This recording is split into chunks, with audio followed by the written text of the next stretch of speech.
Oh, thank you. Wow.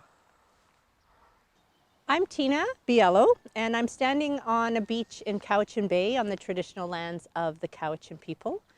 I grew up in this valley. It means a lot to me. Even though I don't live here now, I live north in Nanoose Bay in Snanawas territory. And I wanted to come and read some poems because my family immigrated here in the late 50s, early 60s, and so our lives changed. So I'm going to read some family poems, and this one is a retelling of the story. If my dad did not board the boat to Halifax in 1958. So here we go. 64 years ago, my father did not board the boat to Halifax. Instead, he grabbed an espresso at the cafe at the dock in Napoli, turned and headed home. 2-hour train ride east to his Casa Calinda. Even though he had all the paperwork, had to face his mother who wouldn't speak to him when he left, and spent time in Rome to Pisa visit, he could not bear the size of the boat, La Vulcania. It was as big as the boat that took him as a prisoner in the war.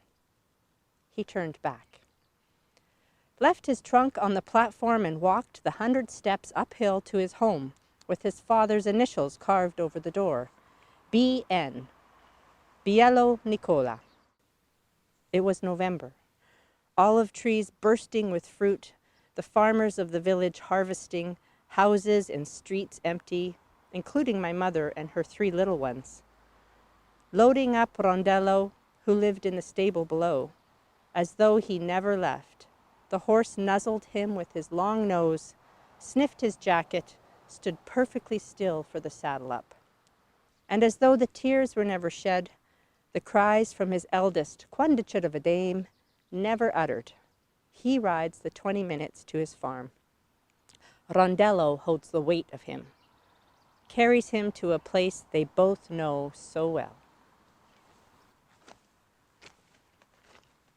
The cover image is actually a painter from Montreal, and we exhibited this book and her paintings in Montreal, in Vancouver, and Italy, and the poems inside are all poems that were accompanying a painting of the village. This is a door in the village of Casa Calinda. From my first book, and it's in dialect, which was a real big feat to write a poem in our dialect because it's not a written language. So I'll just read the first 2 stanzas of this poem, and then I'll read the translation. Okay, here we go. Ngapu chiana de mash. Mamash te tata luce fanut per messer. Tutti i figli stanno dormendo, ma luta me te orecchie repert. Mamma che menza chiagne. A vita che in America più facile, ma che cosa sta mengan? Ma sera gente non vanno a fare camminate, passeggiate come facevano a Casa Calinda. A gente vanno a dormire anche in America.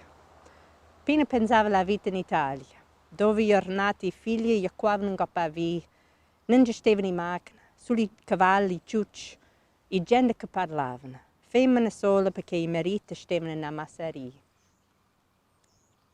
Where she used to live. Mother is finished for tonight. Lights out, the kids sleep. Something's missing. Tonight the people in this logging town sleep. The main street is quiet, no passeggiato like they used to do in Casa Calinda. Pina remembers the kids who played, the women together while their men were on the farm. Those women are gone, no longer making socks in the middle of the square, gossiping. The children are gone too, no longer roaming the streets while cornbread wafts from the one brick oven. The women no longer say the rosary together, their days filled with sun. They are all gone. God forbid, soon this dialect will disappear and no one will understand me. So we're in the Cowichan Valley, but I actually spent my very young childhood in Lake Cowichan, which is just down the road. So this poem is called Lake Cowichan. A girl should not climb the apple tree. This is a job for boys. The tree frog should not be displaced. The apples should. Her feet should smell of baby powder and roses, and not have any dirt under the toenails. She should wear a dress on Sundays, say 10 Hail Marys before dinner, and never fight with her brother. This I was taught in the village of Lake Cowichan. where the rain shouldn't stop and the trees won't weep, for the feet of the men who fell them don't speak the language. They should. They speak in sun and olive oil and farms, but those villages are gone now. The men are too.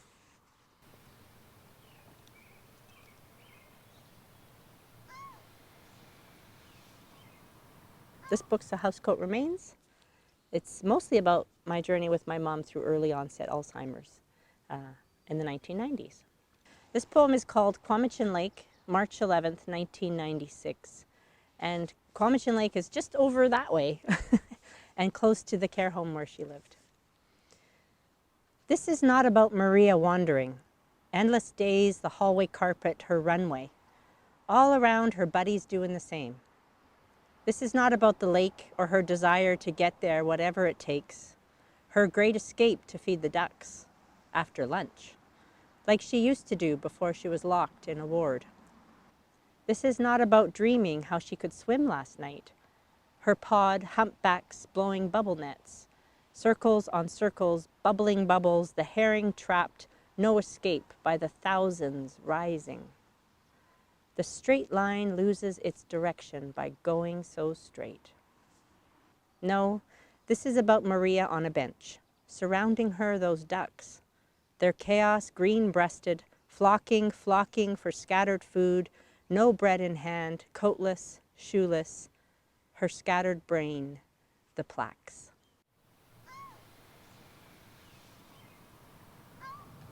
This poem is from my latest book, Playing into Silence, and stories in this book are very different from my other stories, and it's mostly about a woman growing up lesbian in the 60s in Alberta. This poem's called ODS. She talks about aging in humorous acronyms. ODS, Old Dyke Syndrome. All the failings of an aging body, cataracts that cloud her day, hearing aids that whistle too loud as the battery dies, and beer that tastes so bad it may as well be club soda. Her yoni dry, she waits for a lover. Inside the humor you hear the tears, a white noise, the kind that keeps you awake even though it's meant to block out the city racket. Having known life on the run, she is happy to be still, out and in her full glory of a big butch woman. In 20 years, who will love her and tuck her in? Will she live in one of those homes back in a closet as the straight couples kiss in the dining room? The old demented ones will think she's a man. Ask her when her wife will visit. She will smile and say, "Oh, I can't wait. She is coming today at lunch."